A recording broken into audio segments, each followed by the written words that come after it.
Habis waktu. Kalau begitu Linda sebentar di sana, si apa di sini? Febri di sini. kamu sana. Oke, kau ke sana. Apa sih itu? Sama siapa namanya? Oke.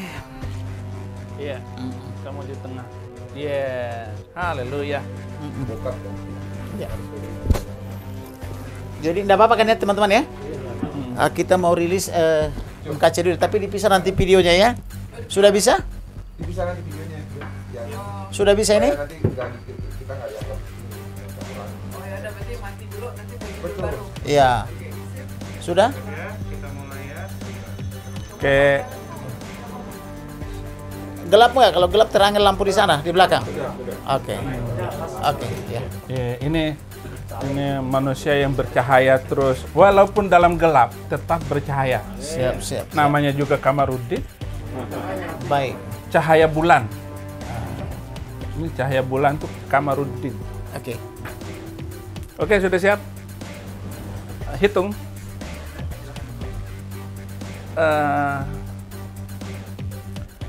Selamat pagi Indonesia, Sabang sampai Merauke, dan juga sahabat-sahabat di Eropa, Amerika, dan Australia yang sedang mendengarkan live dari kami.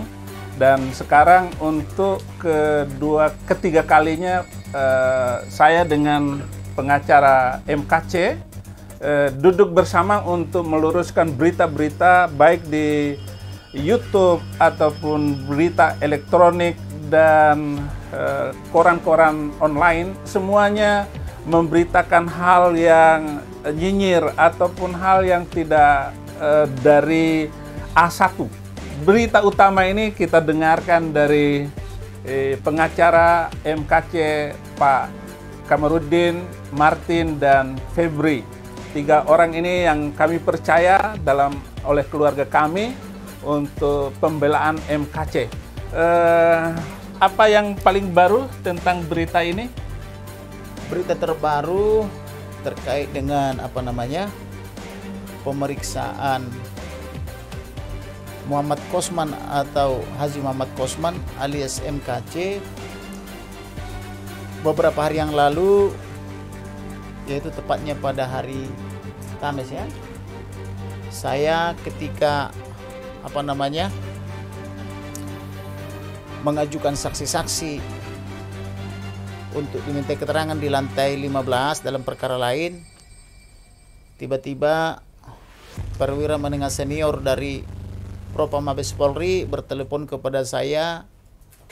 Dia ingin meminta keterangan daripada klien saya terkait dengan terduga aparatur, mulai dari berpangkat Irjen Pol sampai dengan perwira menengah, perwira pertama hingga bintara, terkait apa yang dialami MKC selama penangkapan sampai penahanan. Ketika itu saya katakan bahwa saya ini sedang mendampingi saksi-saksi juga di Cyber Polri di lantai 15 dalam perkara lain. Dan informasinya klien saya MKC tidak mau dimintai keterangan karena alasan traumatik apabila pengacaranya tidak hadir.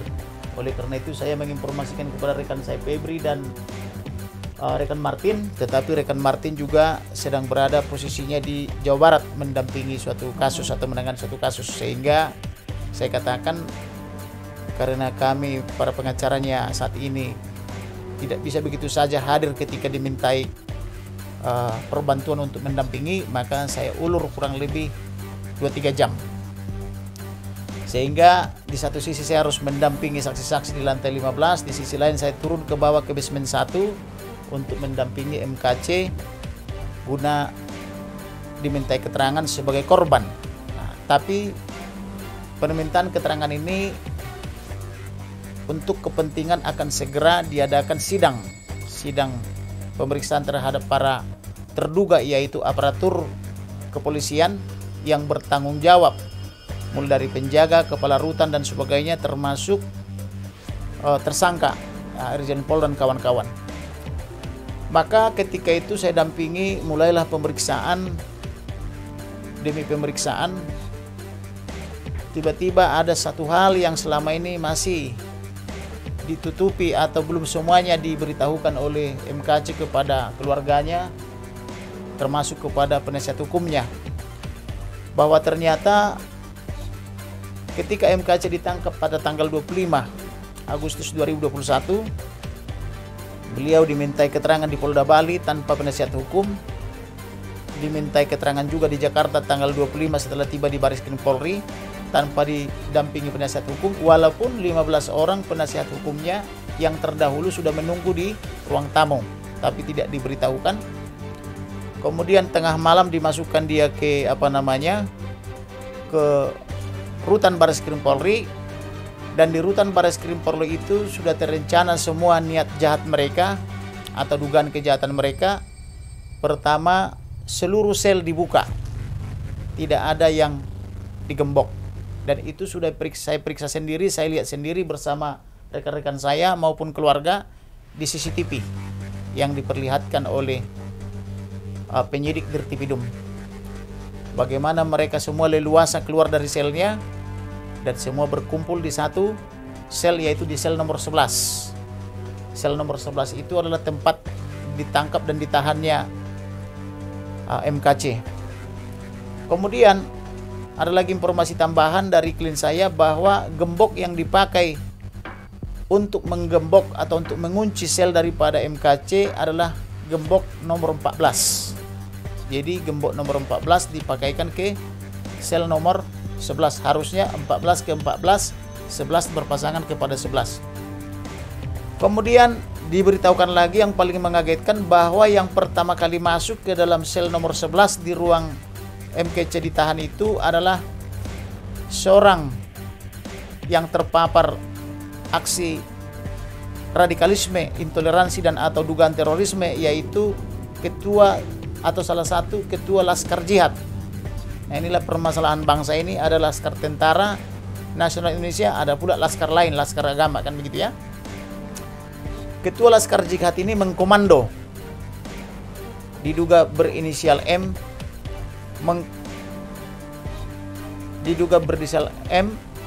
dia mengkomando beberapa temannya, termasuk Irjen Pol itu di bawah komando dia. Jadi ternyata bukan Irjen Pol komandannya adalah Panglima Laskar Jihad. Jadi Irjen Pol ini hanya anak buah dari Panglima Laskar ini. Dia mengkomando, masuk ke dalam ruangan, lalu menginterogasi atau memintai keterangan, yaitu ada proses verbal di lantai 15, ada pula proses verbal atau permintaan keterangan di lantai basement 1. Kalau yang di lantai 15 versi Polisi Republik Indonesia, kalau yang di yang di basement itu versi Polisi Agama. Nah, kemudian ada pertanyaan-pertanyaan terkait dengan YouTube yang diupload oleh MKC. Pertanyaan pertama terkait dengan pertanyaan tentang jin, sebagaimana dimaksud oleh surat 72 Al-Jin ayat 19. Itu ditanyakan apakah itu ada atau bukan. Ketika MKC menerangkan bahwa itu ada, si penanya ini tidak yakin bahwa itu ada. Nah, sehingga dia langsung dipukul. Mana mungkin ada itu, kamu ngarang-ngarang aja, langsung dipukul wajahnya atau mengenai juga pelipisnya. Itu yang memulai pertanyaan dan pemukulan itu adalah Panglima atau terduga Panglima Laskar Jihad dari ormas tertentu. Setelah dikomandoi oleh Panglima ini, maka dihasut juga anggotanya, yaitu terduga Irjen Pol NB. Ikut juga bertanya, menanyakan hal yang lain yang juga ada di dalam YouTube daripada atau konten YouTube daripada MKC. Lalu MKC menjelaskan bahwa ada itu, saya hanya membaca saja, silakan dibuka, ditunjukkan bacaannya, tetapi si sang jenderal Irjen Pol NB ini tidak percaya, juga melakukan pemukulan. Sebagian lagi yang lain mengikuti, ada yang menginjak, ada yang memukul, dan seterusnya. Dan semua berlari tumpah ruah dari sel-sel yang lain ke sel nomor 11. Tapi ajaibnya, tidak ada polisi yang berseragam, padahal terekam sangat baik. Tidak ada yang tersembunyi.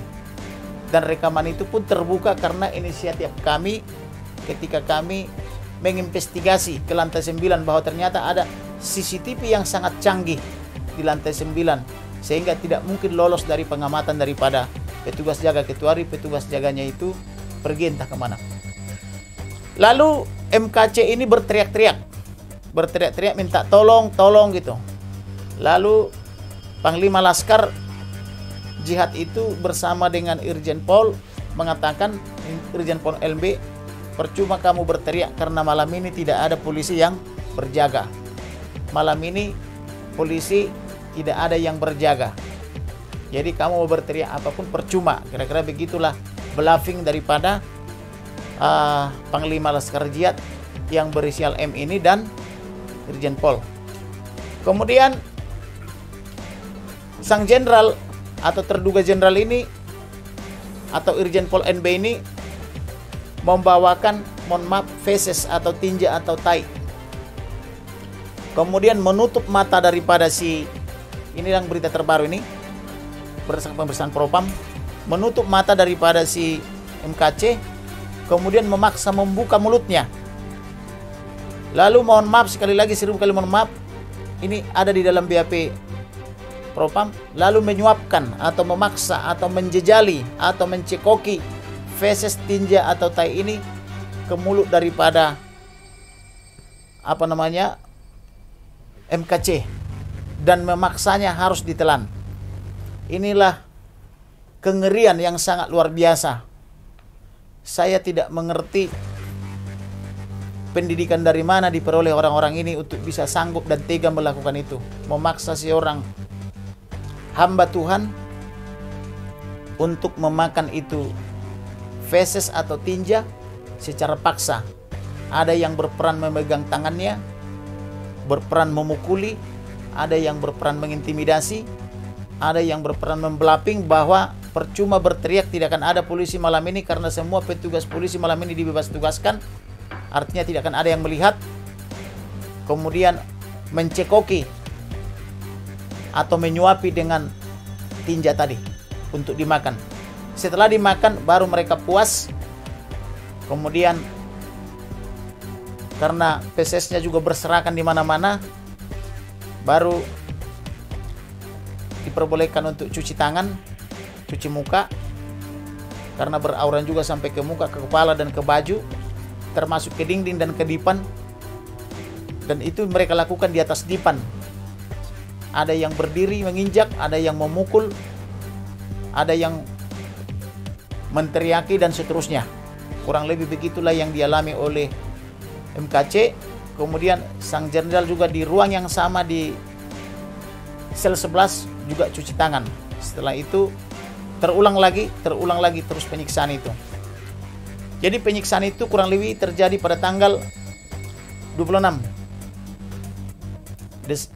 Agustus 2021, sekira pukul 1 dan terus berulang-ulang hingga pukul 3. Nah, sudah puas mereka menyiksa. Pagi itu barulah ada tahanan yang lain yang baik, yang hatinya baik. Mereka membantu membersihkan kotoran-kotoran atau feses itu, baik yang ada di dinding, yang ada di dipan maupun yang ada di lantai. Ada juga sebagian yang baik dari antara tahanan itu memberikan parfum untuk memparfumi ruangan itu karena saking baunya yang dari feses yang beredar itu. Habis itu MKC sudah kelelahan, kesakitan dan sebagainya, tertidur hingga sore hari. Tidak ada petugas yang membangunkan hingga sore hari. Kemudian di sore hari pukul 15, masih di tanggal 26, ada 2 orang diduga anggota Polri yang tidak berseragam dan atau juga bisa sebagai petugas tahanan yang dimanfaatkan untuk memanggil-manggil dari setiap ruangan. membukakan kunci daripada tahanan daripada MKC, kemudian membawa klien kami NKC untuk diperhadapkan kepada penyidik Siber Polri atau Cyber Polri lantai 15. Kemudian ketika yang bersangkutan dibawa dari ruang 11, di luar sana sudah berkeliaran Irjen Pol dan kawan-kawan menunggu. Dan ketika dia digiring oleh petugas yang memanggil dua orang ini, kembali sang jenderal memanggil, kamu ke sini, kan begitu. Karena dipanggil, MKC bergegas terus menuju ke depan mau keluar, tetapi dihalangi oleh dua orang yang memanggil ini. Artinya ada peran daripada yang mengeluarkan dia dari sel yang diduga sebagai anggota Polri yang tidak berseragam atau petugas yang disuruh oleh anggota Polri untuk menjemput dari selnya. Kemudian karena dihalangi dia lewat, kamu menghadap dulu ke sang jenderal. Maka ketika itu sang jenderal mengintimidasi, jangan banyak mulut, jangan melapor polisi, atau kamu saya habisi, anak istrimu dan pengacaramu. Artinya ada ancaman kepada tiga pihak. Kepada MKC akan dibunuh karena mereka mengatakan mereka sudah siap untuk membunuh. Kemudian akan membunuh istri dan anak-anaknya, juga akan membunuh pengacaranya apabila MKC bercerita atau melakukan pelaporan. Kemudian MKC ini di dalam ancaman tersebut menyatakan ia tidak akan cerita. Lalu si penyidik dan atau suruhannya membawa MKC naik ke lantai 15. Setelah nyampe lantai 15, penyidik cyber yang melihat dia bisa benar-benar tidak tahu, bisa juga pura-pura tidak tahu. Loh, kenapa kamu? Kurang lebih begitu. Karena dilihat wajahnya semua sudah biru kehitam-hitaman, badannya sudah babak belur, dan diduga tulang-tulangnya sudah ada yang patah akibat perbuatan daripada segerombolan yang di basement 1 itu atau di rutan Bareskrim Polri. Kemudian setelah dijelaskan, karena dia sudah sekarat, sulit bergerak, maka dia pun dibawakan ke SPKT Bareskrim Polri untuk membuat laporan polisi, kemudian dibawakan ke rumah sakit Polri hanya sekedar visum, tetapi tidak diobati, tidak dirawat juga. Di sisi lain, para pengacara terdahulu tetap masih menunggu di lantai 15. Kemudian penyidik Cyber Polri bersama perwira-perwiranya paling senior di situ menginformasikan kepada advokat dan atau penasihat hukum yang berjumlah 15 menunggu di situ, MKC baik-baik saja, MKC hanya isolasi mandiri karena MKC diduga terpapar COVID dan sebagainya. Kemudian maka para pengacara ini juga atau penasihat hukum ini menginformasikan kepada publik, media cetak dan elektronik, bahwa MKC baik-baik saja, hanya saja masih melakukan isolasi mandiri. Nah, ini menurut hemat kami inilah penyebaran hoax atau penyebaran berita bohong yang bersumber dari perwira-perwira senior Cyber Polri. Sehingga menurut hukum, siapa yang menyebarkan berita bohong harus dipidana. Oleh karena itu saya minta kepada Bapak Kapolri dan Kabar Eskrim supaya penyidik-penyidik di Cyber Polri ini juga dijadikan tersangka untuk dimintai keterangan karena mereka menyebarkan hoax atau berita bohong. Kemudian mereka melawan Undang-Undang Advokat nomor 18 tahun 2003 tentang advokat. Karena kenapa? Advokat itu dijamin oleh undang-undang. Sama halnya dengan polisi dijamin oleh Undang-Undang nomor 2 tahun 2002 tentang kepolisian. Ada juga Undang-Undang Kejaksaan, ada juga Undang-Undang Kehakiman. Sehingga ketika ada proses menegakkan hukum dengan cara melawan hukum, itu satu kejahatan. Karena kejahatan itu tidak hanya saja yang melakukan, tetapi juga yang melakukan pembiaran juga, yang saya sebut dengan strict liability dan vicarious liability. Sehingga oleh karena itu, karena ini ada kejahatan yang terstruktur, sistematis dan masif, kemudian mengesampingkan atau melawan undang-undang tentang hak-hak tersangka yang diatur dalam pasal 50 sampai pasal 48, juga melawan dan mengesampingkan hak-hak daripada tersangka dan penasihat hukumnya yang diatur dari pasal 69 sampai pasal 74, khususnya pasal 72, di mana penyidik tidak mau memberikan turunan berita acara kepada tersangka maupun kepada penasihat hukumnya walaupun sudah diminta secara lisan maupun tertulis, tetapi sampai detik ini mereka tidak mau memberikan dengan alasan tidak diizinkan oleh Dir Cyber Polri atau pada Barreskrim Polri. Maka menurut saya apa yang mereka lakukan itu bukanlah penegakan hukum tapi adalah kejahatan hukum. Oleh karena itu semua langkah-langkah yang dilakukan oleh penyidik Cyber Polri ini harus ditolak demi hukum karena tidak sesuai hukum acara.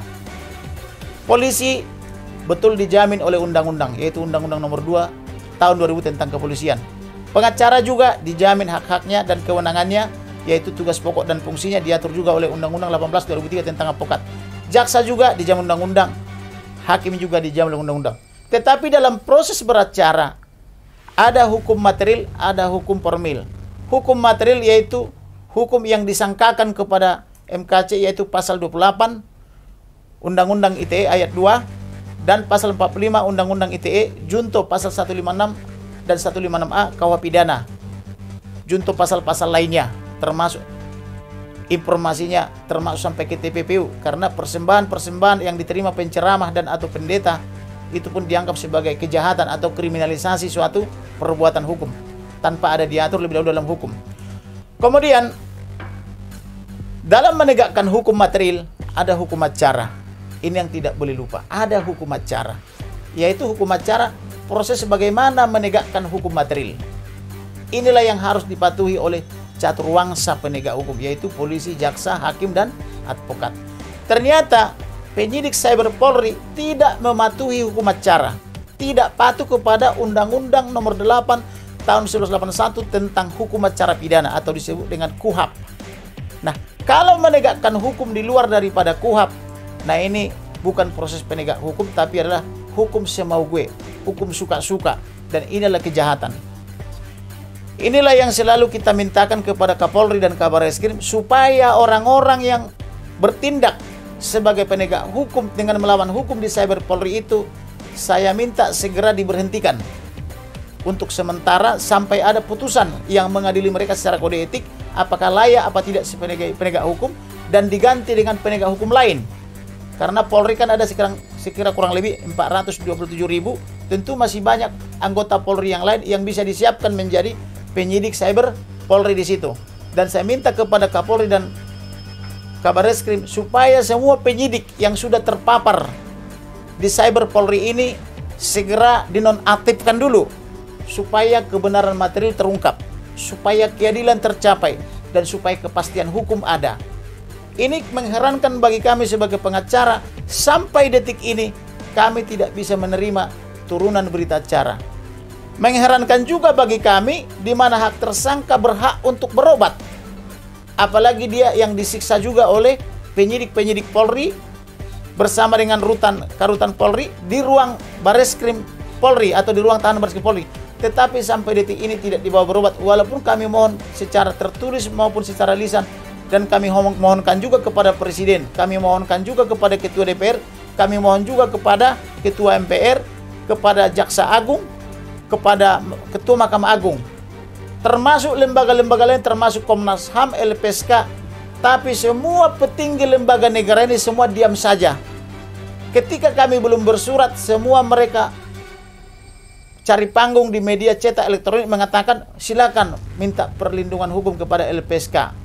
Langsung kami sambut setelah kami jadi pengacaranya, tetapi setelah kami kirim surat kami sampai detik ini belum dijawab dan belum juga ditanggapi. Oleh karena ini, supaya negara kita ke depan semakin baik, supaya tidak ada kemunafikan, dan supaya tidak ada kace-kace yang lain, maka kita perlu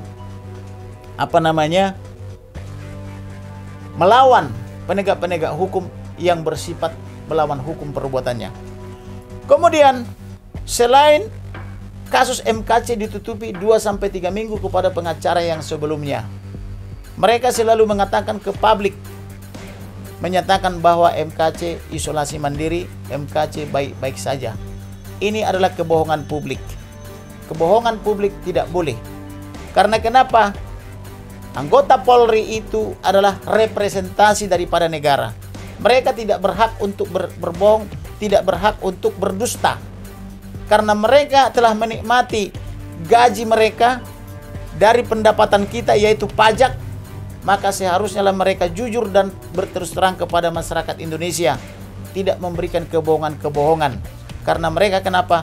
Mereka adalah pengurus-pengurus negara kita, khususnya pengurus di institusi Polri, yang seharusnya bertindak jujur dan berterang serta transparan. Kemudian MKC pada tanggal 26 dalam keadaan menderita kesakitan, dalam keadaan sulit bergerak, tetap dimintai keterangan hingga pada jam 23 setelah dikeluarkan dari rutan pada jam 15. Ini juga kejahatan. Seharusnya meminta keterangan adalah kepada orang yang sehat, bukan kepada orang yang sudah tersiksa, yang sudah remuk badannya, yang sudah babak belur mukanya, seperti yang beredar di berbagai media sosial. Artinya, perlakuan mereka ini sangat tidak bisa diterima secara hukum. Tetapi penyidik Cyber Polri tetap memintai keterangan hingga pukul 23 waktu Indonesia Barat tengah malam pada tanggal 26 di bulan Agustus 2021. Dan itu juga tidak diberitahukan kepada penasihat hukum atau advokat yang sudah menunggu di lantai 15. Seolah-olah tidak ada pemeriksaan MKC mulai dari penangkapan tanggal 25 sampai tanggal 26, sehingga rekan-rekan saya advokat yang menunggu di luar, mereka nyaman-nyaman saja dan memberi informasi kepada publik bahwa MKC belum bisa ditemui, belum bisa dimintai keterangan atau belum bisa diperiksa karena alasan isolasi mandiri. Demikian dan seterusnya, sehingga pada tanggal 15 September karena beberapa kali pengacara gagal tidak berhasil bertemu dengan MKC, setelah pergantian 2 kali pengacara, maka kami pada tanggal 15 September 2021 resmi jadi pengacara atau penasihat hukum dari MKC. Dari situlah dalam 2-3 jam kami investigasi dan saya minta kepada penyidik Cyber Polri, saya calon advokat yang bersangkutan, saya minta dinaikkan ke lantai 15. Waktu itu informasinya masih menyatakan isolasi mandiri. Saya katakan saya tidak peduli. Saya tidak takut COVID. Coba naikkan. Saya mau bertemu beliau. Saya mau lihat dia menandatangani surat kuasa. Saya tidak mau titipkan surat kuasa kepada penyidik. Saya mau lihat dan saya harus interogasi dulu yang bersangkutan sebelum menandatangani surat kuasa saya. Maka oleh karena itulah, sebelum rekan-rekan saya yang lain, sebelum keluarga dan sebelum Pak Saifuddin datang, MKC sudah dinaikkan ke lantai 15. Kemudian setelah dinaikkan, kami diberi kesempatan untuk bertemu, tetapi dalam keadaan pengawalan yang sangat ketat. Artinya tidak diberi ruang dan waktu untuk bertemu 4 mata dengan MKC. Kemudian saya bertemu MKC di ruang penyidikan dan meminta anggota Polri meninggalkan kurang lebih 5-10 menit supaya kami ada hak privasi. Barang 5-10 menit. Tetapi penyidik Cyber Polri menolak dengan alasan harus dikawal. Jadi diperlakukan seperti terorisme. Kemudian kesempatan bagi saya, maka saya interogasilah MKC ini di hadapan penyidik perwira pertama dan juga dikawal penyidik perwira pertama 2 orang di belakang. Maka saya tanyalah semuanya, mulai daripada kapan dia dilapor, terungkaplah bahwa dia dilapor tanggal 21 dan ditangkap tanggal 25 Agustus 2021. Dari sini saya dapat menggambarkan bahwa orang yang melaporkan ini adalah orang petinggi negara ini. Karena terbukti dalam 2-3-4 hari sudah melakukan penangkapan sejak dilaporkan. Pertanyaannya, kapan mendiknya dilengkapi? Mendik itu administrasi penyidikan. Kapan dilakukan penyelidikan? Kapan dilakukan pemeriksaan atau pemanggilan saksi? Karena memanggil saksi itu butuh waktu 2-3 hari paling singkat. Kemudian kapan dilakukan gelar perkara? Kapan dilakukan peningkatan status menjadi tersangka? Dan mengapa tersangka tidak diberi hak untuk memberikan hak jawab sebagai terlapor atau calon tersangka. Seharusnya dia dipanggil dulu sebagai saksi, dimintai keterangan supaya duduk persoalannya itu jelas. Ada versi pelapor atau versi korban, ada versi terlapor atau terduga atau tersangka. Seharusnya demikian. Tetapi yang dilakukan oleh penyidik Cyber Polri adalah langsung pergi ke Bali menangkap tanggal 25, kemudian langsung memintai keterangan, kemudian membawa ke Bareskrim Polri, kemudian mengatur segala sesuatunya itu di lantai bawah. Tidak ada polisi yang berjaga menurut CCTV dan sesuai dengan apa yang dikatakan oleh Panglima Laskar atau terduga Panglima Laskar, termasuk Irjen Pol yang mengatakan bahwa pada malam hari ini percuma teriak-teriak karena tidak ada petugas polisi yang berjaga. Dan itu memang terlihat di dalam CCTV, tidak ada petugas polisi yang melerai atau yang berjaga pada malam hari itu. Oleh karena itu saya cukup beralasan mengatakan bahwa semua petugas yang harusnya berjaga malam itu, baik itu Bintara, tapi saya tidak mau Bintara karena Bintara itu sebetulnya di bawah perintah perwira, maka semua perwira yang harusnya berjaga malam itu saya minta supaya dijadikan tersangka, termasuk atasan daripada kepala rutan itu yang mengatur semua kejahatan ini. Karena menurut kita ini tidak pantas penegak hukum berperilaku sebagai pelaku kejahatan hukum. Itulah kira-kira yang bisa saya jelaskan. Barangkali ada teman-teman mau tambahin, silakan. Bang, mau nanya boleh? Silakan. Ya, Iya, bisa nggak cuplikan dari hasil CCTV itu disebar ke kita media begitu? Baik. Cuplikannya aja, jadi tidak. Itu pertanyaan yang sangat bagus. Video itu adalah properti daripada Bareskrim Polri. Ada di lantai 9 dalam penguasaan Bah Tahti. Kami ini penasihat hukum, kami di luar institusi Polri. Tetapi karena undang-undang mengatur, kami berhak dan berwenang sesuai tugas pokok dan fungsi kami memberi nasihat hukum, konsultasi hukum, dan mendampingi klien ketika dimintai keterangan. Tetapi untuk menguasai video itu tentu kami tidak punya wewenang. Nanti itu akan dilimpah ke jaksa, kemudian oleh jaksa penuntut umum dilimpah lagi ke pengadilan. Nanti di pengadilan itu akan dibuka.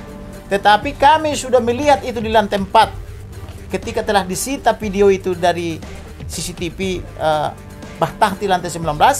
Kami sudah melihat diputar, disaksikan oleh rekan saya Martin, disaksikan oleh rekan saya anaknya MKC Febri, disaksikan juga oleh istrinya. Kami lihat itu diputar dan dimintai apakah ini video ini benar. Kemudian karena video itu kan berupa gambar yang bergerak, maka ditanya ini siapa, dengan cara dilingkari oleh penyidik, ada lingkar biru, ada lingkar kuning dan sebagainya. Ini siapa, ada apa peran ini, apa peran itu. Nah, maka MKC telah menjelaskan peran dari masing-masing. Artinya pengakuan juga telah didukung oleh Irjen Pol. Sudah dibuat surat pengakuan. Kemudian selain surat pengakuan, beliau mencabut lagi pengakuannya itu. Artinya percuma dicabut pengakuan itu karena sudah terekam di dalam CCTV. Itu bisa jadi barang bukti nggak? Sudah pasti.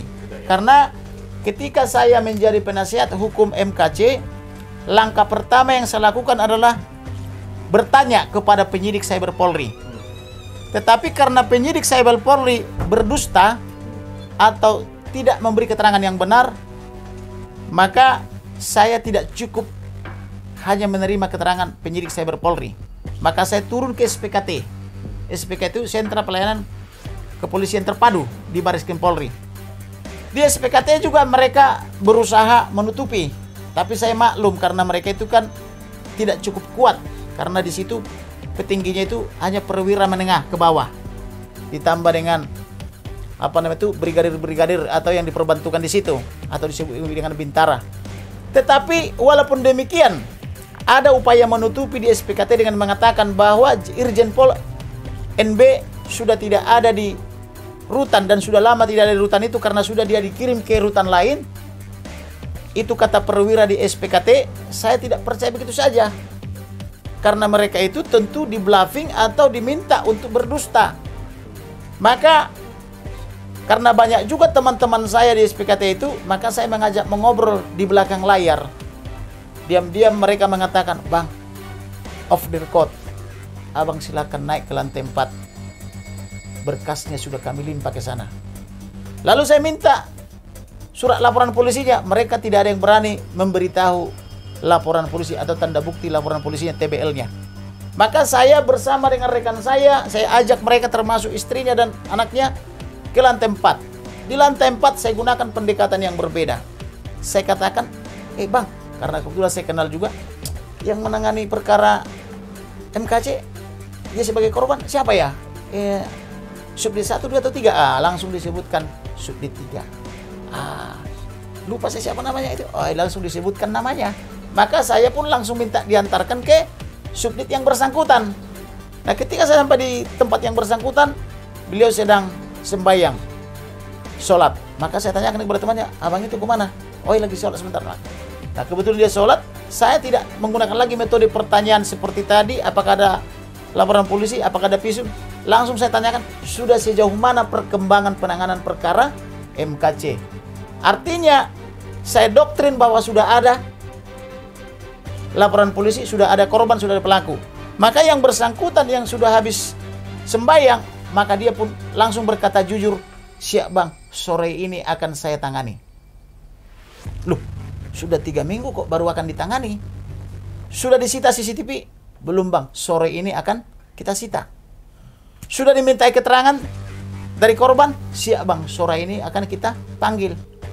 Apakah terlapor sudah dimintai keterangan? Siap bang, sore ini akan kita panggil. Semua sore itu ada keajaiban Tuhan. Jadi yang mau saya katakan, Tuhan itu ada. Karena Tuhan itu menuntun kita ke jalan yang benar. Sekalipun kebohongan itu ditutupi 2-3 minggu kepada pengacara terdahulu dan kepada publik. Tetapi saya percaya apa yang dikatakan oleh almarhum Profesor Dr. J. Saitapi. Biar kebohongan itu berlari secepat kilat, kata beliau. Saya ulangi ya, biar kebohongan itu berlari secepat kilau, suatu saat pasti jatuh juga oleh kebenaran. Nah, karena kita membawa suara kebenaran, menginvestigasi suatu kasus yang sudah dibohongi 3 minggu, terungkap hanya 2-3 jam. Itu yang bisa saya katakan. Kemudian, saya sebelum sampai di Dirtipidum ini, sudah mendengar informasi di lantai 15 bahwa ada kiriman minuman ke kamar daripada MKC. Yang mengirim minuman mineral ini adalah para pelaku atau terduga pelaku. Sehingga wajar dan beralasan MKC takut terhadap minuman itu karena semacam ada bisikan yang menahan tangannya, katanya bahwa dia tidak berani meminum. Ada satu botol yang diduga ada lubang sekecil jarum, maka dia tertahan tangannya untuk tidak meminum walaupun dia haus. Maka dia minta kepada penyidik Cyber Polri, tolong minuman itu dikeluarkan dari sel nomor 11 atau sel saya, karena khawatir nanti malam saya dipaksa untuk meminum itu. Tetapi penyidik Cyber Polri mengatakan tidak berwenang. Padahal tersangka itu berada dalam kekuasaan penyidik untuk kepentingan umum, tapi dia mengatakan tidak berwenang. Lalu saya meminta kepada penyidik Dirtipidum, karena dia penyidik atau penyelidik untuk korban. Dia pun mengatakan, kami tidak berwenang bang. Yang berwenang itu penyidik Cyber Polri. Nah, ini ada 2 institusi di bawah Barreskrim saling tuding. Wewenang Cyber Polri, wewenang Dirtipidum. Kemudian, itulah ihwal atau tuntunan Roh Kudus. Sehingga saya naik ke lantai 19 untuk mencari tahu karutan. Siapa yang berwenang? Ternyata ketika saya masuk ke lantai 9, saya ketuk ruangannya, tidak ada polisi satupun di ruang Bahtahti. Tiba-tiba saya didapat suguhan tontonan yang sangat menarik, yaitu ada CCTV yang sangat canggih, yang lebarnya sangat luar biasa besarnya. Saya menonton, karena tontonan itu menarik, langsung saya ajak rekan-rekan saya dari luar, Febri dan Martin, kemudian istrinya juga saya ajak, ayo ada tontonan yang menarik, kita lihat yuk. Kami lihatlah di situ, kamar per kamar ada CCTV. Orang masuk diperiksa ada CCTV. Orang keluar diperiksa ada CCTV. Kemudian di lorong-lorong ada CCTV. Bahkan mohon maaf, orang sembahyang pun direkam CCTV. Orang lagi sholat. Jadi tidak mungkin polisi tidak tahu dalam 3 minggu. Karena ada rekaman CCTV. yang tentunya ada recordingnya juga, recordnya. Nah, berdasarkan itulah saya minta kepada penyidik sita. Ada CCTV yang sangat canggih. Yang saya katakan pada yang lalu itu, tikus pun kalau lewat pasti kelihatan saking canggihnya. Dan saya sudah berbicara kepada perwira tinggi secara off the record bahwa itu CCTV sangat canggih dan sangat mahal. Sehingga mereka juga mengatakan kepada saya bahwa tidak mungkin mereka tidak tahu dalam 2-3 minggu itu. Oleh karena itulah saya minta kepada penyidik segera sita, jangan akan-akan karena keburu dihapus nanti. Maka puji Tuhan, penyidik Dirtipidum telah menyita dan telah memutar CCTV itu di hadapan saya dan menjadi objek pertanyaan di dalam BAP korban MKC. Itu artinya sudah menjadi objek pertanyaan. Dan kemudian orang-orang yang ada dalam CCTV itu sudah di-screenshot dan dilingkar-lingkari, ini siapa, ini siapa, ini siapa, apa peran ini, peran itu. Artinya semua sudah terang benderang. Jadi percuma orang membuat alibi-alibi di luar sana bahwa mengatakan yang dimaksud dengan tindakan terukur itu yang sudah diakui bukan berarti menganiaya. Semua terang benderang di dalam CCTV itu. Dan CCTV itu adalah merupakan alat bukti berdasarkan Undang-Undang ITE. Terima kasih. Oke, satu lagi Pak. Boleh ya? Ya, Satu lagi. silakan. Nanti dulu, yang lain. Ada yang dari yang lain? Kalau tidak ada yang lain silakan. Oke, yang ini. Jadi yang sekarang itu berkembang begini Pak, isunya. Bahwa ini kesannya mengecilkan kasusnya MKC gitu dengan kasus penganiayaan. Gimana itu tanggapannya Pak? Jadi kesannya seperti itu dan itu yang apa? Tidak ada pengecilan kasus. Justru yang kita minta adalah kejujuran dan transparansi. Konon ada yang bernama Abdul Somad. Abdul Somad mengatakan bahwa di salib itu ada jin kafir. Tentu semua umat Nasrani dan Katolik di seluruh dunia tidak bisa menerima ini. Karena kenapa?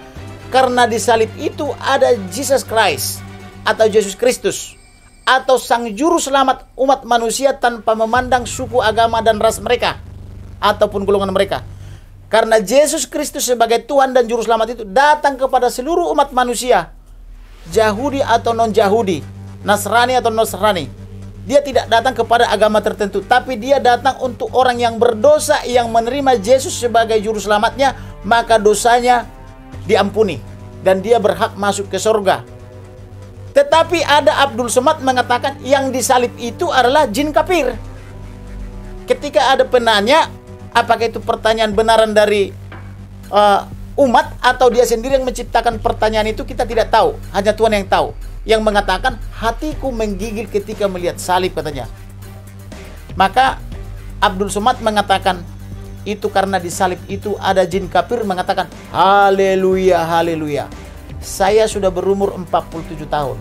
Saya belum pernah melihat jin kafir, apalagi memanggil haleluya, haleluya di salib itu. Dan saya sudah mencari tahu di seluruh kitab suci.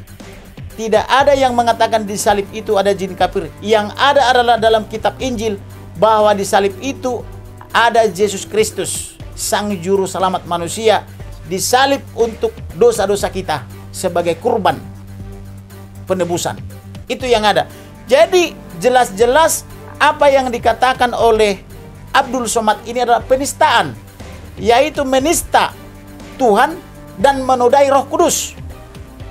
Karena ini sudah diterima oleh negara-negara beradab, khususnya negara-negara Katolik dan Kristen, bahwa yang disalib itu adalah Yesus Kristus, dan ada dasarnya, yaitu tertulis dalam Injil.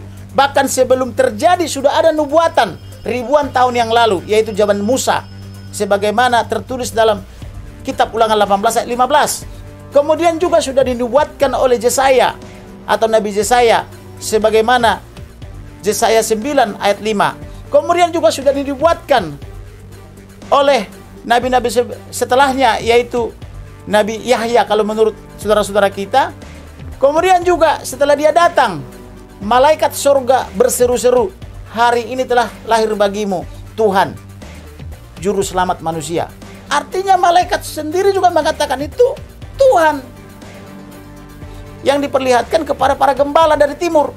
Kemudian oleh Abdul Somad mengatakan yang disalib itu adalah jin kafir. Nah, ini penodaan.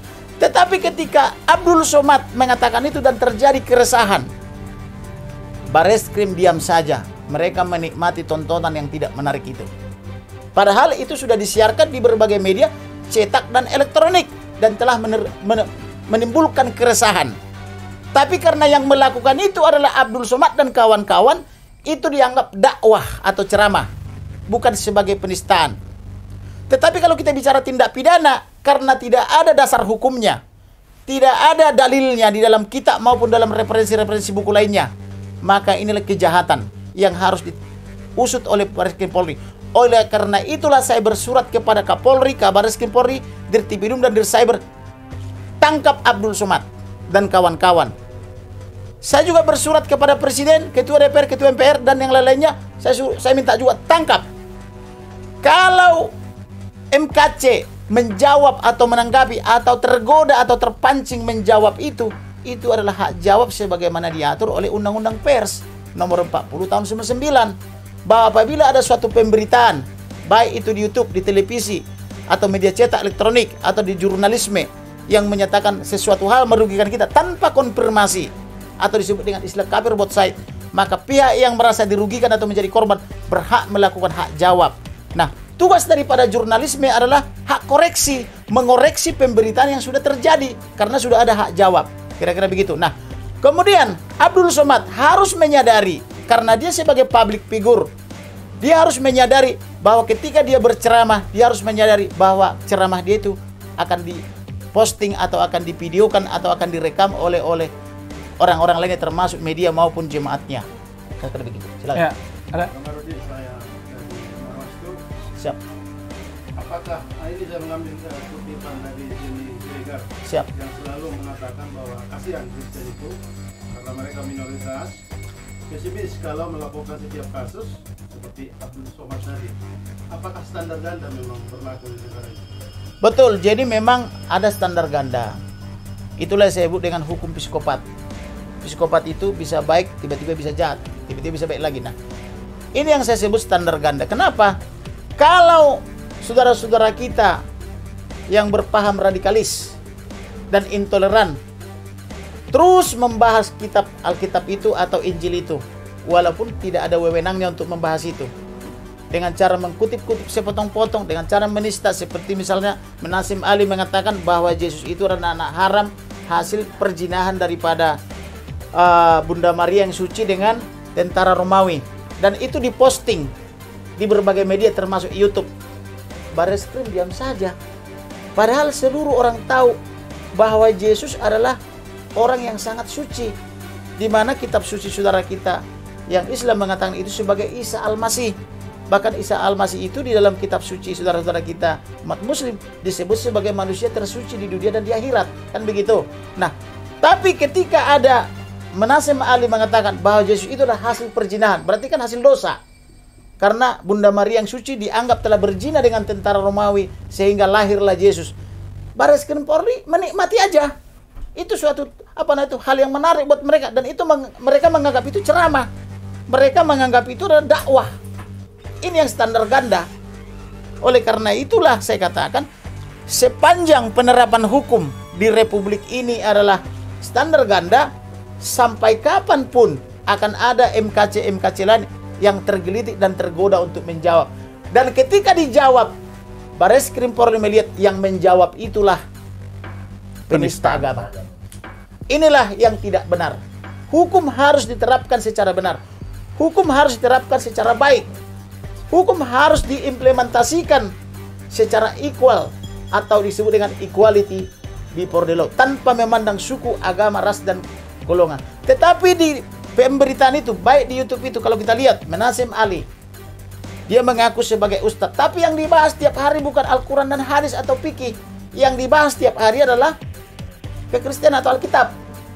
Ada lagi Irene Handono, dia justru tidak membahas Al-Quran, hadis, dan fikih. Yang dibahas terus-menerus sesuai selera dia adalah Alkitab dengan mempelesetkan atau mengutip sepotong-potong dengan mengatakan baru pada tahun 325 Masehi Yesus dilantik sebagai Tuhan. Padahal saya katakan tadi, ketika manusia jatuh ke dalam dosa di dalam Taman Eden, Tuhan sudah melakukan permusuhan antara ular dan yang disimbolkan sebagai iblis dengan Adam dan Hawa.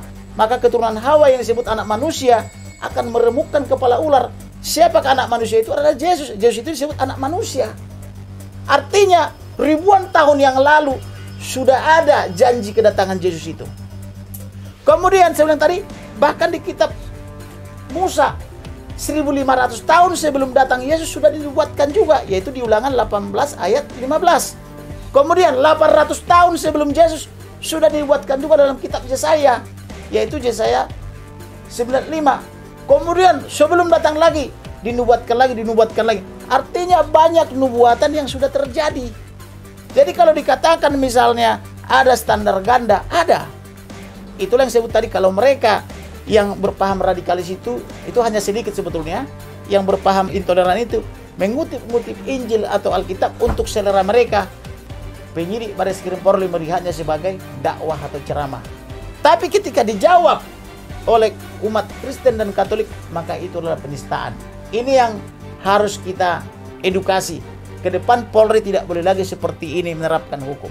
Dan itu juga yang saya minta kepada Presiden, Ketua DPR, Komisi 3, dan Jaksa Agung, Mahkamah Agung, sama Ketua MPR, Mahkamah Konstitusi, KPK, dan sebagainya itu termasuk Pradi. Mari kita bangun bangsa dan negara ini tidak lagi mabuk agama oleh orang-orang tertentu. Banyak orang, teman-teman saya, kiai yang hebat-hebat, yang menyatakan bahwa kami adalah tidak disebut dengan Islam yang baik kalau tidak beriman kepada Taurat dan Injil. Loh, kenapa ini beda? Kan begitu ya? Sehingga kita juga sangat akrab, bahkan kami satu grup dengan para kiai-kiai dari NU. Loh, kenapa mereka ini hebat-hebat, kan begitu? Artinya hanya segelintir orang yang selalu menista. Tetapi Bareskrim Polri menganggap itu adalah sebagai dakwah atau ceramah. Silakan. Jadi tidak benar kalau kasus penganiayaan ini dibesar-besarkan. Dan kebetulan lagi viral, masalah ini harus diperhatikan oleh rekan-rekan wartawan. Dan banyak sekali berita-berita itu beredar bahwa pengacara kami ini tidak sigap, tidak benar. Dan banyak siaran-siaran live yang mereka lakukan itu, baik yang apalagi yang di Kristen, YouTubers Kristen itu salah memahami semua. Tetapi apa yang dijelaskan ini sudah terang semuanya dan nggak perlu ditambah-tambah lagi, saya kira. Jadi kalau mau bertanya, tanya kepada kami. Ini berita asli dan A1. Itu yang qualified dan tanpa sedikit pun kami tambah-tambahkan. Kalau saya yang ngomong mungkin bisa dikatakan agak provokasi sedikit. Tetapi kalau ini pengacara kami yang sudah bertungkus lumus, mandi keringat, peras otak, dia tiap hari bagaimana menjaga Muhammad KC ini di dalam penjara. Jangan sampai terjadi hal yang buruk terhadap dia. Karena masih terancam terus hidupnya. Jadi itu yang perlu disampaikan oleh saya khususnya. Dan itu kotoran siapa itu? Harus ditanya, siapa yang punya kotoran itu? Apa? Tadi pertanyaannya adalah mengenai mengalihkan isu dengan mengecilkan kasus yang awal. Jadi gini, teman-teman pers, kita harus lihat dulu. Nama saya Martin Lukas Simanjuntak. Di sini justru Polri gagal menganalisis resiko. Jika saja tidak ada kasus penganiayaan, kami akan konsentrasi untuk membela Pak Kasih pada kasus yang sudah beliau. Namun, terjadilah sesuatu hal yang tidak kita inginkan. Di sini Pak Kasih sudah dihakimi berdasarkan persepsi sosial. Padahal hukum itu bukan berdasarkan persepsi sosial, melainkan berdasarkan hukum itu sendiri melalui vonis hakim. Di sini dia sudah diadili oleh hukum rimba, di mana dia disiksa, dianiaya, dan bahkan direndahkan harga dirinya dengan disuruh makan kotoran manusia. Saya tanya, pengajaran dari mana bisa orang itu dikasih makan kotoran manusia di mana? Dalam budaya Indonesia tidak ada seperti itu. Itu yang pertama. Yang kedua, setelah kepolisian tahu, malah ditutup-tutupin. Malah kita sebagai pengacara yang tadinya tergabung dalam 15 orang ini tidak diperlakukan secara kooperatif dan tidak dianggap hak-hak kami berdasarkan kitab undang-undang hukum acara pidana dan hak tersangka. Tidak dihargai keberadaan Tidak advokat. dihargai keberadaannya. Lalu sekarang ketika terjadi penganiayaan dan kami bersuara, setelah kami tahu dari yang bersangkutan dalam hal ini tersangka, lalu di framing lagi bahwa seakan-akan kami membesar-besarkan hal yang sebenarnya harusnya tidak dibesar-besarkan. Ini persepsi macam apa kalau seperti ini? Kita mau bawa kemana? Iya. Tolonglah teman-teman, kita harus equal. Bukan kita mau membesarkan ini, enggak. Kalau kami tidak teriak, jangan-jangan ini tidak diproses. Jadi kita harus fair melihat. Bukan kami membesar-besarkan mengenai penganiayaan, bukan. Kami juga akan siap untuk berjuang membela hukum Pak Aceh di kasus dugaan penistaan ataupun ujaran kebencian ataupun Undang-Undang Darurat Nomor 1 Tahun 1946. Tapi ini juga hak asasi manusia seseorang, tidak bisa dibiarkan seperti ini. Jadi itu tidak benar. Kami tidak pernah membesar-besarkan terhadap kasus ini, tidak. Sama. Itu mungkin, terima kasih. Ya, ada yang bertanya itu apakah Muhammad KC itu ditangkap untuk disiksa? Coba jawab.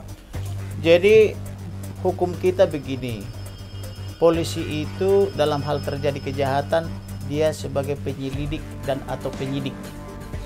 Penyelidik dalam arti belum yakin ada tindak pidana maka diselidiki dulu untuk mengumpulkan bukti-bukti. Kalau sudah ada bukti-bukti, antara lain bukti-bukti itu kan bisa keterangan saksi minimal 2 orang, ada surat atau akta, ada petunjuk dan sebagainya, ada keterangan ahli, maka ditingkatkanlah statusnya jadi penyidikan atau pro justisia, statusnya menjadi tersangka, kan begitu ya, sudah ditemukan tersangkanya. Maka penyidik itu tugasnya membuat terang masalahnya, bukan menyiksa, membuat terang masalah. Masalahnya apa? Apa perbuatannya? Misalnya dugaan penistaan. Kapan terjadinya? Di mana terjadinya? Siapa tersangka atau pelakunya? Siapa saja saksinya? Apa saja bukti-buktinya? Kalau sudah lengkap semua itu dilimpah kepada peneliti berkas, dalam hal ini jaksa penuntut umum karena perkara umum. Maka jaksa meneliti, maka jaksa bisa membuat P18, bisa juga P19. P19 itu membuat petunjuk untuk dilengkapi oleh penyidik. Setelah petunjuk jaksa atau P19 itu dilengkapi, maka polisi atau penyidik mengirim lagi berkas itu kepada jaksa penuntut umum. Itu kalau sudah lengkap dinyatakanlah itu P21. Kalau sudah P21, maka penyidik mengirim lagi tersangka dan barang buktinya, yaitu berupa berkas-berkas dan barang bukti termasuk tersangkanya, itulah P21 tahap 2 atau P22. Jadi tugas penyidik di situ, dan orgasme atau daripada penyidik itu adalah P21 dan P21 tahap 2 itu. Itulah klimaksnya. Tugasnya itu tidak ada untuk menyiksa. Dasar hukum dari mana polisi bisa menyiksa, apalagi sampai membunuh misalnya gitu kan. Apalagi ini diskenariokan ketika habis diperiksa di lantai 15, padahal ada penasihat hukumnya hanya beda dinding. Di dinding sebelah ada 15 orang advokat, di dinding sebelah dia diperiksa, tapi tidak diberitahu secara jujur bahwa ada advokatnya di situ. Kepada MKC dan kepada advokat yang 15 dikatakan ini kena COVID, belum bisa diperiksa atau belum bisa ditemuin atau harus masih isolasi mandiri. Ini kan dusta. Tidak ada dasar bagi penyidik atau Polri untuk berdusta. Dari mana coba? Tidak ada. Kalau memang belum bisa ditemui, katakan tidak bisa ditemui karena alasan yang benar menurut hukum. Jangan dikatakan dia kena COVID padahal tak kena COVID. Paham nggak kira-kira gitu? Ya. Jadi inilah yang terjadi. Kemudian, kenapa saya bilang ini sistematis? Tanggal 4 September, kami belum jadi pengacara, sudah ada upaya memaksa MKC untuk mencabut laporan, yaitu dengan format yang disodorkan oleh para tersangka pelaku kejahatan itu. Pertanyaannya, ini apa sih ini? Kok sudah kejadian tanggal 26, kok masih bisa tanggal 4 leluasa pelaku mengintimidasi? Awas lu, kalau nggak dicabut saya bunuh kamu. Saya bunuh keluargamu, anak istrimu. Saya bunuh pengacaramu. Maka akibatnya, melihat kejamnya ancaman ini, MKC pun menandatangani surat pencabutan itu yang dikonsep oleh para pelaku di dalam rutan itu. Ini rutan macam apa ini? Kok orang bebas mengancam di dalam? Tanpa ada, seharusnya di sana ditempatkan detasemen Brimob untuk mengawal kan begitu, supaya tidak bebas si Irjen Pol ini maupun Pankili Malaskar ini mengatur-atur kepala rutan. Kemudian akhirnya MKC mencabut tanggal 4 September dan menyatakan menandatangani perdamaian yang disodorkan oleh pelaku. Kemudian atas dasar itulah katanya penyidik Cyber Polri tidak mau bekerja lagi sampai saya datang karena sudah berdamai. Memangnya ini tindak pidana delik aduan? Bukan. Tindak pidana itu bisa terjadi diketahui polisi atau menjadi objek perkara karena 4 hal. Pertama, karena tindak pidana berdasarkan laporan. Modelnya model B. Laporan boleh. Tindak pidana bisa karena diketahui oleh penyidik. Laporannya model A. Tindak pidana bisa karena delik aduan. Artinya tanpa pengaduan penyidik tidak bekerja. Dalam perkara rumah tangga misalnya. Perkara perzinahan misalnya. Kemudian tindak pidana bisa karena tertangkap tangan atau tertangkap basah, istilah pasaran gitu, atau istilah terminal gitu, tertangkap basah katanya. Loh, ini kan bukan delik aduan. Mengapa penyidik Cyber Polri diam saja dari tanggal 26 Agustus sampai dengan tanggal 15 September? Kalau saya tidak datang, ini tidak jadi ini barang. Ketika saya datang saya katakan, ungkap, saya tidak mau ini. Ini kejahatan. Ini tidak boleh. Saya punya kewajiban melindungi Polri, menjadi Polri yang profesional, yang bekerja sesuai hukum. Karena saya calon pemimpin negara ini di masa yang akan datang. Saya tidak mau Polri seperti ini. Saya tidak mau negara kacau seperti ini. Kalau tidak ada yang peduli kepada negara, saya peduli. Sebagai anak cucu pendiri negara ini, saya peduli. Itu saya katakan. Maka pada saat itulah penyidik yang bersangkutan sore ini akan dipanggil. Sore ini akan disita CCTV. Sore ini akan dimintai keterangan dari korban. Sore ini akan dikirim surat panggilan kepada terlapor. Semua sore ini. Ini apa? Ya. Apakah selama 3 minggu ini Kapolri, Kabarreskrim, Dirtipidum, Dircyber dan Kasubdit tidak tahu? Saya yakin tahu. Kemudian Kabak Tahti itu kan Kombes Pol, di atasnya Karorenmin. Itu bintang 1. Apakah dia setelah melihat CCTV itu tidak tergerak hatinya untuk melaporkan atau untuk menindaklanjuti? Sedangkan tindak pidana tadi, kalau ada terjadi tindak pidana, kita masyarakat Indonesia wajib melaporkan. Loh, ini Polri loh. Kalau masyarakat saja wajib melaporkan tindak pidana, bagaimana dengan Polri sebagai penegak hukum? Dia lebih wajib lagi karena tugas dan jabatannya dengan gajinya yang diterima dari masyarakat. Lebih wajib dia. Kalau masyarakat bisa dipidana kalau menyembunyikan kejahatan atau tidak melaporkan terjadi kejahatan, misalnya narkoba. Dia tahu ada pengedar narkoba tapi dia diam saja. Itu bisa kena tadi omission, pembiaran. Dia bisa kena tindak pidana peredaran narkoba. Lah bagaimana dengan Polri yang mengetahui tanggal 26 tapi diam saja sampai tanggal 15? Kenapa harus Kamarudin Simanjuntak yang turun baru dikerjakan? Ini yang menjadi pertanyaan bagi kita. Dan ini juga PR kita ke depan supaya menguji material undang-undang kepolisian supaya Kapolri bisa nanti dari sipil. Mudah-mudahan saya bisa jadi Kapolri juga nanti. Kalau dikabulkan oleh Mahkamah Konstitusi, supaya kita benahin institusi Polri ini. Tidak boleh Polri seperti ini. Saya mau Polri yang profesional. Saya mau Polri pelindung pelayan masyarakat yang baik, bukan sebagai pagar makan tanaman. Itu cita-cita. Jaksa juga harus objektif. Seperti MKC ini kan. MKC ini korban juga loh. MKC ini korban 2003. Kenapa saya katakan korban? MKC ini anak seorang kiai. Namanya Kiai Sunet. Benar ya? Dia pengajar guru agama. MKC ini juga Pak Haji. Bahkan pernah tinggal di Arab Saudi. Istrinya juga informasinya 3 kali hajah. Bahkan kerja juga di Arab Saudi. Gitu. Tapi dia didatangi informasinya Tuhan Yesus tahun 2003. Karena dia didatangi, maka saya sebut tadi korban. Yang tadinya hidupnya nyaman, didatangi Tuhan Yesus, dia harus memikul salib. Dia doakan orang gila yang sudah kakinya sudah dipasung. Informasinya sudah sangat lama dipasung. Didoakan langsung sembuh. Karena bisikan daripada Roh Kudus atau Yesus dan sebagainya itu. Karena sembuh, beberapa hari lagi sudah bisa manjat kelapa. Maka peristiwa itu terus. Akibat daripada tindakan itu, ketika orang bertanya, kenapa kamu doakan dia bisa sembuh? Doa apa? Dikatakan doa dalam nama Yesus. Maka masyarakat sekitar menjadi tidak suka. Dia diusir, mau disahadatkan kembali, padahal dia masih Muslim. KTP-nya sampai hari ini, sampai detik ini masih Muslim. Gitu loh. Itu yang jadi permasalahan. Kemudian diusir dia. Kan dengan diusirnya dia kan korban.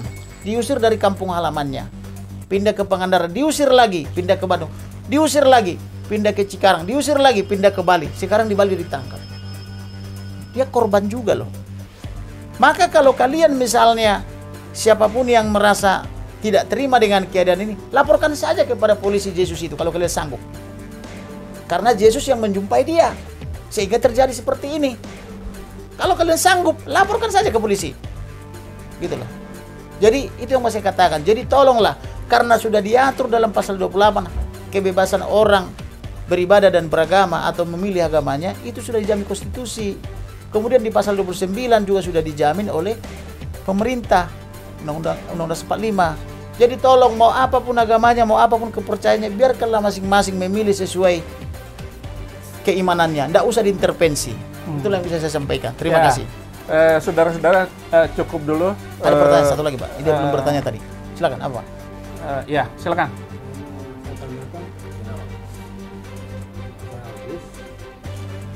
Sudah sejauh mana sekarang untuk masalah dugaan penistaan agama itu, kemudian laporan tentang penyiksaan MKC? Baik. Dua kasus ini. Sejauh ini dari pertanyaan penyidik sepertinya sudah segera P21. Karena penyidik pada pemeriksaan terakhir pada hari Kamis, dia sudah bertanya tentang konten pasal 116 KUHP, yaitu apakah tersangka akan mengajukan saksi yang meringankan. Karena saksi meringankan ini telah diatur dalam pasal 116 KUHP, juga dikuatkan oleh putusan Mahkamah Konstitusi, maka kami bersama-sama dengan tersangka telah mengajukan 6 nama saksi yang meringankan.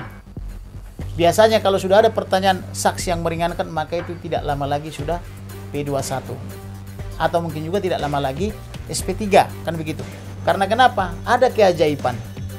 Semua kata-kata yang diucapkan atau semua narasi dan atau kalimat yang diucapkan oleh MKC ini bisa dibuktikan kepada penyidik.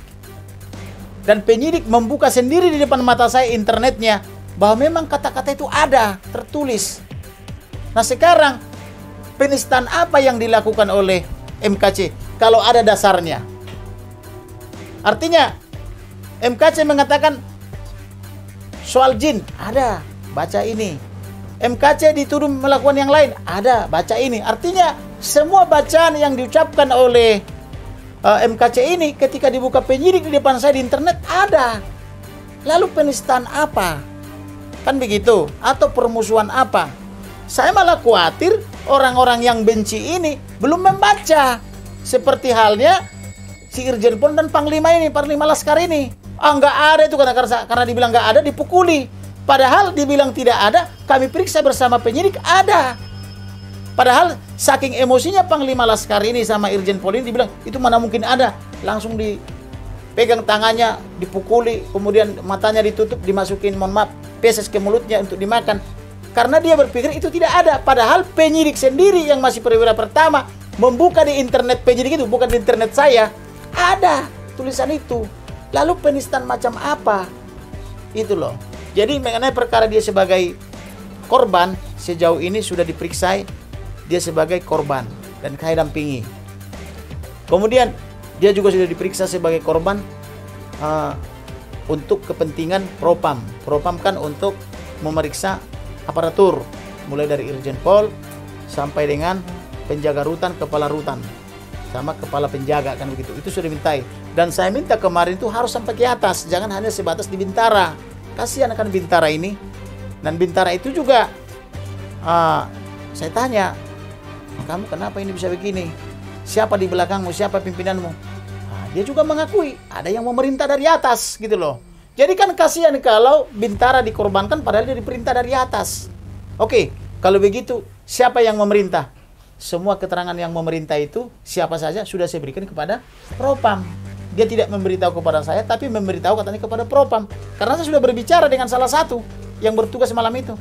Dan ajaibnya itu juga Tuhan atur.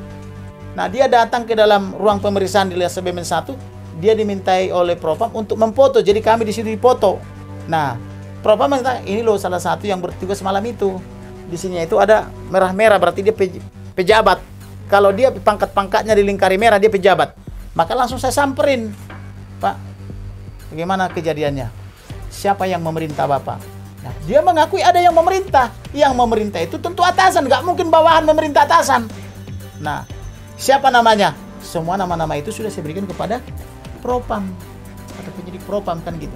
Jadi sudah terang benderang, tidak lagi yang ditutupi, gitu loh. Jadi kalau ada dibangun narasi-narasi di media mainstream tanpa mengkonfirmasi kepada kita sebagai pengacara sah daripada MKC, itu adalah hanya framing. Mereka lah yang memframing. Karena saya juga heran kenapa media-media mainstream memframing persoalan ini hanya mengundang pengacara daripada Irjen Pol NB dan kawan-kawan tanpa pernah mengkonfirmasi kepada MKC maupun kepada penasihat hukumnya, gitu loh.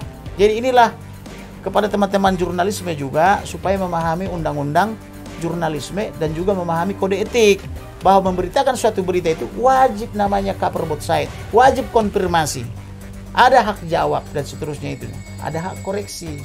Jadi jangan membuat suatu pandangan atau jangan menjas, tapi memberitakan saja apa kata korban, apa kata pelaku dan atau penasihat hukumnya, kan begitu. Terima kasih. Oke, sudah sesi terakhir, kita sudah mendengar dengan luar biasa penjelasan dari pengacara utama kami, pengacara yang terpercaya, bahkan mampu mengungkap banyak hal yang tertutup selama ini. Dan paling seminggu lagi kami baru melakukan siaran ulang, bukan siaran ulang, siaran baru lanjutan tentang kasus-kasus yang beliau tangani. Saya percaya dukungan ini luar biasa. Indonesia maju, Indonesia tumbuh, Indonesia jaya. Hukum, pendidikan, dan kemanusiaan di Indonesia martabatnya selalu baik dan akan hebat kalau kita punya pengacara-pengacara yang hebat. Saya sangat percaya bahwa Indonesia ini akan leading ke depan di antara bangsa-bangsa yang telah maju bersama. Terima kasih untuk kehadiran saudara-saudara semuanya. Salam merdeka.